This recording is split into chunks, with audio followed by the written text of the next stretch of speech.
Welcome to the hottest movie review on the internet today, the A-List Review.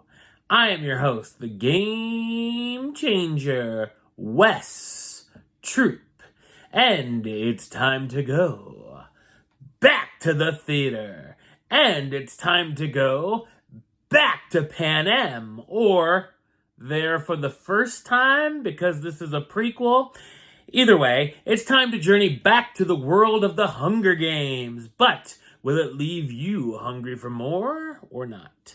My review of the 2023 adventure drama, The Hunger Games, The Ballad of Songbirds and Snakes. Coming up now.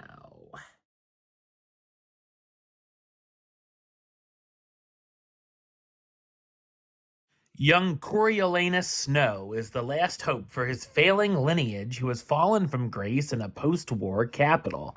He's selected to mentor Lucy Gray Baird, the female tribute of District 12 at the 10th Annual Hunger Games.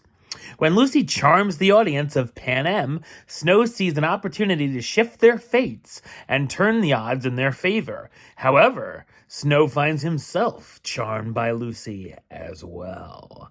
So what did I think of The Hunger Games, The Ballad of Songbirds and Snakes? I thought it's a lackluster dystopian action drama. The film is based on the 2020 novel, The Ballad of Songbirds and Snakes by Suzanne Collins. It's directed by Francis Lawrence, best known for directing films such as Constantine, I Am Legend, Water for Elephants, Red Sparrow, Slumberland, and of course, 3 of the 4 Hunger Games films, Catching Fire and Mockingjay Part 1 and 2. As far as the Hunger Games films go, I really enjoyed the first 2 and then felt like they kind of went on a downward slope from there. And this prequel continues the downward spiral. This entry is set 64 years before the Hunger Games we first saw with the debut of Katniss Everdeen. It's also the first year the games had been televised, and instead of just winning the competition, there's also the focus of the tributes entertaining viewers, getting donations, and getting the ratings up. It's also the first time that the tributes will be mentored by the students, and while some get along, like our 2 leads, some don't at all. We also get more insight inside the Capitol, which can be interesting at times. The story is very obvious, and we barely get to know or care about any of the other 23 tributes. Of course, it still focuses on the have versus have-not storyline as well. As for the games themselves, as they're obviously not as elaborate as the ones we've seen taking place in their future, these are just kind of lame, taking place in a bland arena and throwing a few weapons in. I thought the young Snow and Lucy are rather a dull duo to follow and aren't as exciting as Katniss was. I didn't buy the romance either, as it feels extremely forced. At least Viola Davis and Jason Schwartzman are fun to watch.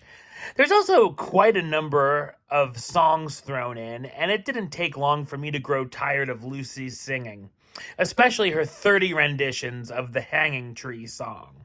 I will shout out the Olivia Rodrigo song in the end credits, though. How you doing? There's also some eye-roll-inducing name drops thrown in that made me cringe. The film is split into 3 parts, and I was honestly ready to skip out of the theater after the second, but there's 50 more minutes to go. With a runtime of over 2.5 hours, I found this material to be exhausting and monotonous. The cast stars Tom Blythe as Coriolanus Snow, a mentor for the upcoming 10th Annual Hunger Games, who would become the future president of Pan Am. Rachel Zegler as Lucy Gray Baird, the female tribute from District 12 who forms a connection with Coriolanus and is a member of a traveling music group. Josh Andres Rivera as Sejanus Plinth, a classmate and friend of Snow and the mentor to the District 2 tribute. Viola Davis as Dr. Valmina Gall, the head game maker for the Hunger Games. Peter Dinklage as Casca Highbottom, the Dean of the Academy and co-creator of the Hunger Games. And Jason Schwartzman as Lucky Flickerman, the first television host of the games. Well, hardcore fans will most likely enjoy The Hunger Games, The Ballad of Songbirds and Snakes. It's overstuffed, overlong, and my least favorite of the series, and felt more like The Boring Games, the musical. Number-wise, I'm going to give it a 4 out of 10, which gives it the A-list rating of meh. It's okay. All right, well, that's the show. I'll be back with another review very soon. But until then, don't forget to like, comment, and subscribe right here on YouTube.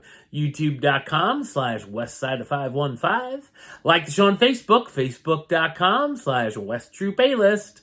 And of course, you can follow me on the Instagram and Letterboxd at WestAList. Screw you, Elon Musk. Until next time, Troop out.